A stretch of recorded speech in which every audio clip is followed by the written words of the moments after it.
টঙ্গীর বিশ্ব ইজতেমায় দ্বিতীয় দিনের বয়ান চলছে। ফজরের পর থেকে শুরু হয়েছে বয়ান। মহান আল্লাহর সন্তুষ্টি লাভের আশায় তা শুনছেন লাখো মুসল্লি। সকাল থেকেই টঙ্গী এবং ইজতেমাস্থল ও এর আশপাশের এলাকা জনসমুদ্রে পরিণত হয়েছে। আগামীকাল রোববার আখেরি মোনাজাতের মধ্য দিয়ে শেষ হবে মুসলিম বিশ্বের দ্বিতীয় বৃহত্তম জামায়াত বিশ্ব ইজতেমার প্রথম পর্ব। শুরুর দিনেই লাখো মানুষের ভিড়ে ছাপিয়ে গেছে টঙ্গীর বিশ্ব ইজতেমার ময়দান। তাঁবুতে জায়গা না পেয়ে রাস্তা ফাঁকা জায়গায় বসে শুনছেন বয়ান। ইবাদত বন্দেগীতে মশগুল মুসল্লিরা। এদিকে ইজতেমায় অংশ নেওয়া খুলনা ও শেরপুর জেলার 2 মুসল্লি মৃত্যুবরণ করেন। দর্শক, এই মুহূর্তে ইজতেমা ময়দানে আছেন সহকর্মী আদ্দিন সজীব। আমরা সরাসরি চলে যাচ্ছি তার কাছে। আদ্দিন, ইজতেমা ময়দানে মুসল্লিদের উপস্থিতি কেমন দেখছেন? আল্লাহকে খুশি করার জন্য এই বিশাল জমায়েত টঙ্গীর তুরাগ তীরে লাখো মানুষ ছাড়িয়ে 2 লক্ষ হওয়ার আনুমানিক ধারণা করছে। এত মানুষ এক জায়গায় হয়েছেন, উদ্দেশ্য একটাই, আল্লাহ খুশি হবেন।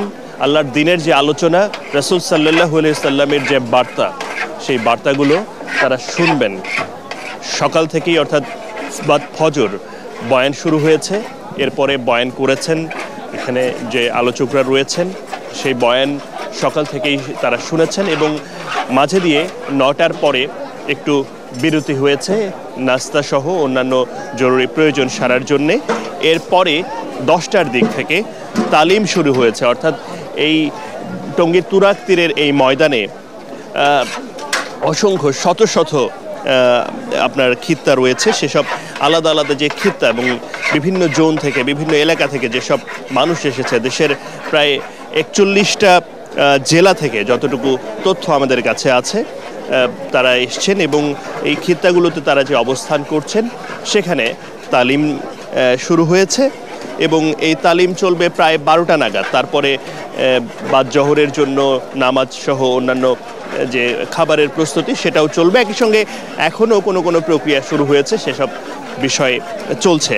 এবং আপনি জানেন যে এই আলোচনাটা মূলত বিশ্ব ইজতেমার যে প্রক্রিয়া, এখানে মানুষজন আসেন, অনেকে হেদায়েত প্রাপ্ত হন, অনেকেই দিনের আলোচনা শুনে ইসলামের দিনের পথে উৎসাহী হন এবং বাদ জোহরে এখানে সে কারণেই আলোচনা হবে। ভারত এবং বাদ আসরের পরে আরও একজন ভারতের 2 মাওলানা এখানে বয়ান করবেন এবং বাদ মাগরিবও এখানে বয়ান হবে।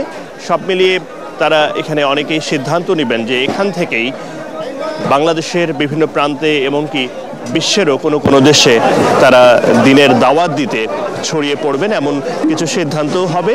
তার আগে এই আলোচনাগুলো হওয়ার পরে তারা মূলত দিনের যে ঈমান এবং আকীদা এসব বিষয়ে নিজেদেরকে আরও